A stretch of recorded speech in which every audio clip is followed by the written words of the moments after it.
আজ বৃহস্পতিবার 27 শ্রাবণ 2026 সালের 13ই আগস্ট। মীন রাশি, মীন লগ্ন, পাইসিস সাইনের জাতক জাতিকাদের আজকের দিনটি কিন্তু এক কথায় বেশ কাটতে চলেছে।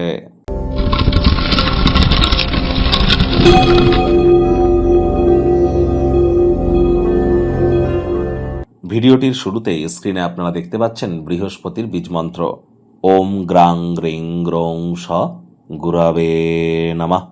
সকাল দুপুর সন্ধ্যা 3 বেলায় বৃহস্পতির এই বীজমন্ত্র আপনারা 108 বার করে জপ করুন। অত্যন্ত আপনারা উপকৃত হবেন, এ বিষয়ে কোনো সন্দেহের অবকাশ কিন্তু নেই।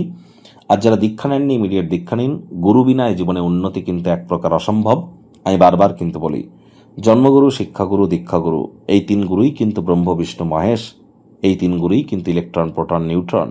এই 3 গুরুই কিন্তু আমরা যদি দেখি generator, operator and destroyer, G O D God. তাহলে গুরু বিনা উন্নতি কিভাবে অসম্ভব? মন্দিরে গিয়ে ডাইরেক্ট পুজো দেওয়া যায় না, একজন পুরোহিত লাগে, মাধ্যম লাগে ঈশ্বরের কাছে পৌঁছাতে গেলে, আর সেটাই কিন্তু গুরু। এব মুক্তা ঋষিকেশ গুড়াকেশ পরম তপ, গীতার 2য় অধ্যায়ের 2য় শ্লোক এটি। তাহলে অবশ্যই আপনারা গুরু প্রাপ্তির চেষ্টা করুন। আর বৃহস্পতি কিন্তু 7.5 বছরের জন্য অতিচারী হয়েছেন, তারাই কিন্তু প্রোটেকশন পাবেন যারা দীক্ষিত। আর এখানে অবশ্যই আজ সাত্ত্বিক জীবনযাপন পালন করুন, নিরামিষ খাদ্যাভ্যাস বৃহস্পতিবার করে অন্তত আপনারা বজায় রাখুন। হলুদ রঙের বস্ত্র সামগ্রীর প্রয়োগ একটু বেশি করে করুন। ব্লু কালারের কোনো ড্রেস যেন আজ ভুলেও আপনারা পরিধান করবেন না। আর আপনার জন্মগুরু, আপনার শিক্ষাগুরু, আপনার দীক্ষাগুরু, এই 3 গুরুর প্রাপ্তিতে আপনাদের নিরলস প্রচেষ্টা কিন্তু করা উচিত। পারলে গুরুদের সেবা এবং গুরুদের উদ্দেশ্যে আপনারা 19শে আগস্টের পর বিশেষ কোনো কিছু পরিকল্পনা করতে পারেন। কারণ 19শে আগস্টের পর কিন্তু বৃহস্পতি উচ্চস্থ অতিচারী থাকাকালীন অবস্থায় বুধের নক্ষত্র অশ্লের সাথে গোচর করতে চলেছে, যা আমাদের ব্যক্তিত্বের মান এবং গুণগত স্তরকে অনেক মহিমান্বিত কিন্তু করবে। ভাগ্য মিটার আজ আপনাদের বলছে 8 আউট অফ 10 ভাগ্য আপনাদের অনুকূলেই থাকবে। দুর্দান্ত একটি দিন আজ আপনাদের জন্য অপেক্ষা করছে। সামনে থাকা সময় সুযোগে সদ্ব্যবহার করতে যেন ভুলবেন না, কারণ এমন দিন কিন্তু জীবনে বারবার আসে না। এবং পারিবারিক দিকটিতে আপনাদেরকে একটু নজর কিন্তু প্রদান করে চলতে হবে।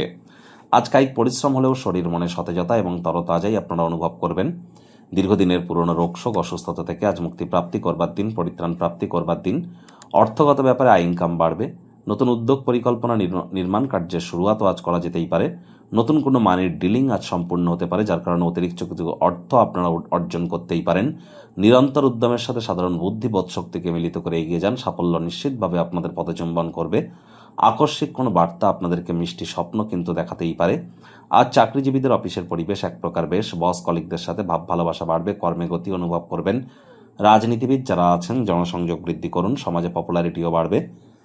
কোনো স্থানে সফর বা ভ্রমণ করবার জন্য দিনটি কিন্তু খুব একটা সুবিধাজনক নয়। শিক্ষার্থী বিদ্যার্থীরা যে কোনো প্রকার পরীক্ষা প্রতিযোগিতায় সফলতা প্রাপ্তি করবেন। উচ্চশিক্ষার জন্য যারা বিদেশ যাত্রার কথা ভাবছিলেন, ভাগ্যদেবীও কিন্তু আজ আপনাদের পক্ষে নেই। সন্তান সন্ততি থেকে থাকলে তাদের এদিকে সজাগ দৃষ্টি আপনারা বজায় রাখুন, তাহলে দেখবেন তারাও তাদের কৃতিত্বের দ্বারা আপনাদেরকে গর্বিত করবে। কিন্তু নজর যদি না রাখেন তাহলে সন্তান কিন্তু বিপথেও যেতে পারে। আজ অবশ্যই হাউসওয়াইফরা গৃহের কর্ম সম্পূর্ণ করবার পর নিজের পছন্দসই ক্রিয়াকলাপ করবার অনেক সময় আপনারা পেয়ে যাবেন।